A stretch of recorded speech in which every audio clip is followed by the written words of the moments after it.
out there will respond.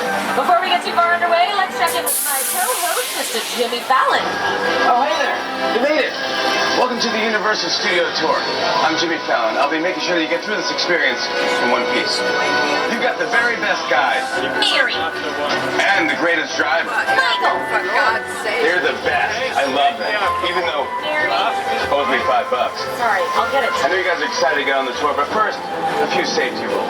Absolutely. Let's be safe first and foremost, beginning with rule number 1. There is an emergency cord. It runs the entire length of the tram. If you guys have any problems while on board, let me know about it by giving that cord a tug. I'll be happy to help you out with any audio, video quality concerns, dropped items, and heart attacks. We do have an emergency defibrillator on board for use by trained individuals. So if your heart stops, let me know by pulling that cord.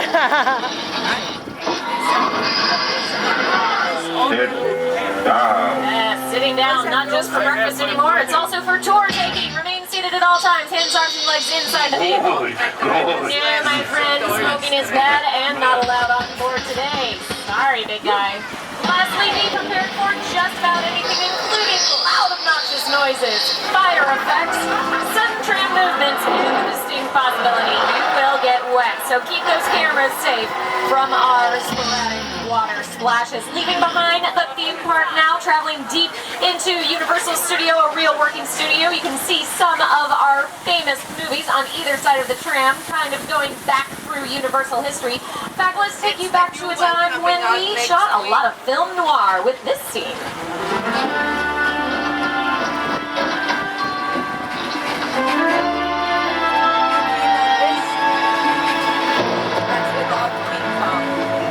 I have the room ready for you and Mrs. Barrington. Thank you, Warren. Okay, Hitchcock. Did you hear that? Mrs.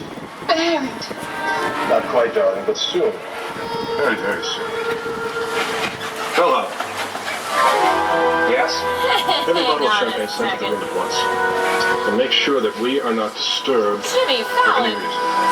you were not around in the 1940s. What are you doing on that screen? I think I know why you're there.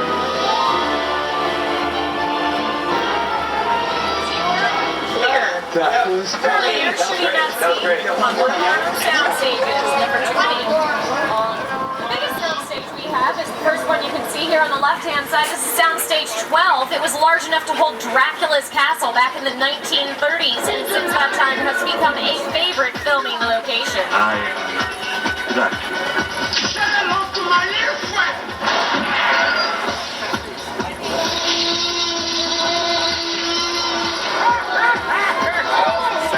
We can change these sound stages into virtually any environment suitable for movies as varied as Cowboys and Aliens or The Muppets. Even Fast 5 have all shot inside our sound stages, but nobody is busier than sound stage 25, along with 22, 23, and 24. They are all home to CSI, the original Las Vegas crime scene investigation. Even looks like Scoop and the gang have stopped by to help solve some mysteries. We have the mystery machine on the right-hand side. Jenkins.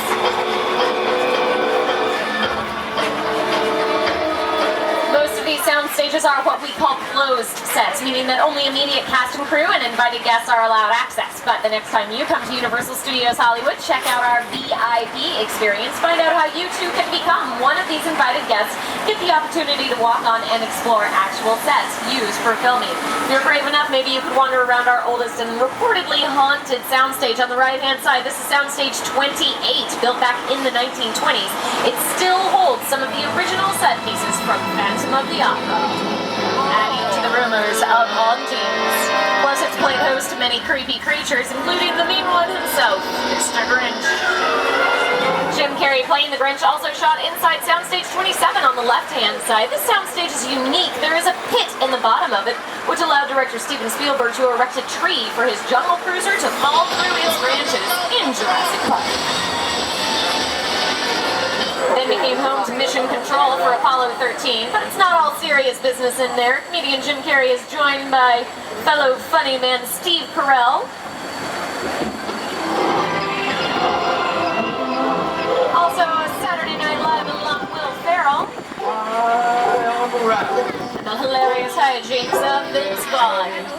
Hey guys, Jesse's already. Come on, we're waiting on you. Just one second with the kids. We'll be there in a minute. Maybe starting to get an idea of how we can bounce back and forth between the big screen and the small screen here at Universal. We are part of NBC Universal, one of the world's largest media corporations. We include not just NBC, but also MSNBC, CNBC, USA, Bravo, Telemundo, the Golf Channel, the Weather Channel, Oxygen, Versus, and my personal fave, Sci-Fi.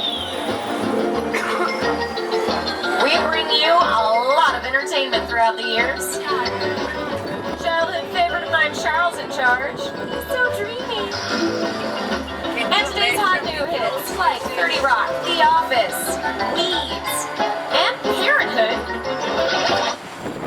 Oftentimes people will ask us, where do you get your seemingly endless ideas for all these fantastic TV shows? That usually happens here on the left-hand side. These are our production bungalows where writers can flesh out their ideas.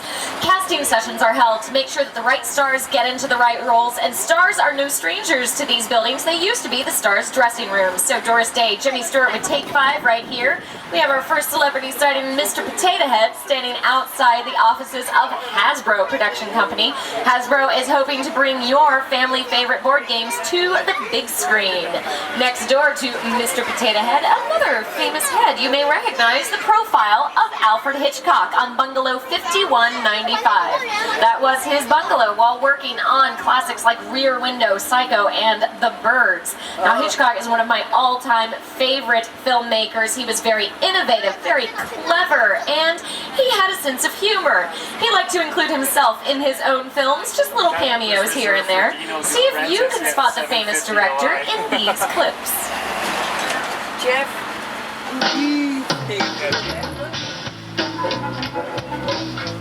Good evening. My name is Alfred Hitchcock. We all go a little mad sometimes. You should have seen the plot. And that wraps it up for our front lot, where we have 35 different sound stages put to use for mainly interior scenes. Headed out now onto the back lot, where we shoot the big stuff. Movies on the big scale out here are exterior scenes. First up is our metropolitan area. You guys might have guessed that from the large mural on the left side of the tram here. Going through our metro sets, it's hard to believe that about 3 years ago, this entire area was just a pile of dirt. We had a fire here not too long ago. It affected our metropolitan sets. They were burned right down to the ground.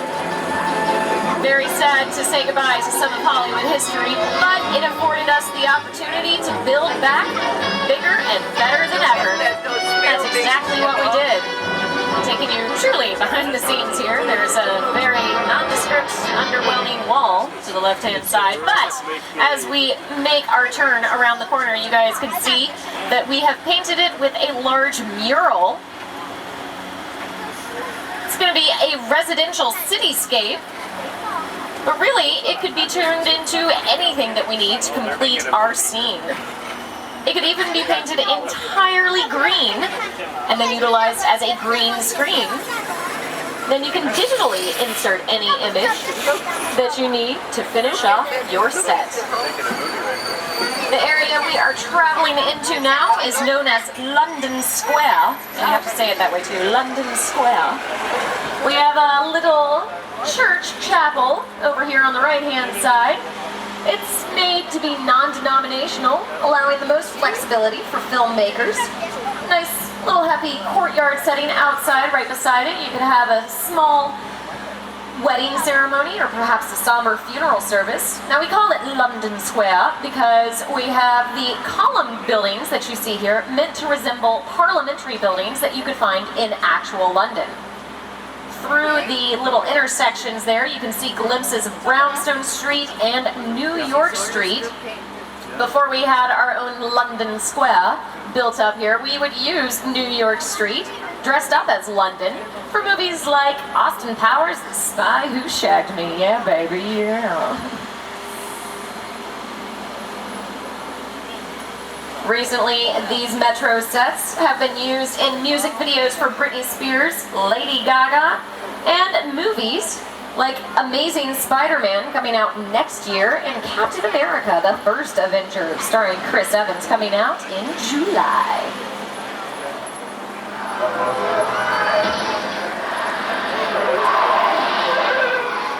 Those are the sets that the movies they made for those sets. We asked for a lot of input from Hollywood bigwigs to create these improved metro sets. We've increased the height of these buildings. They stand over 50 feet tall, which gives the camera the illusion that they are as big as the real deal.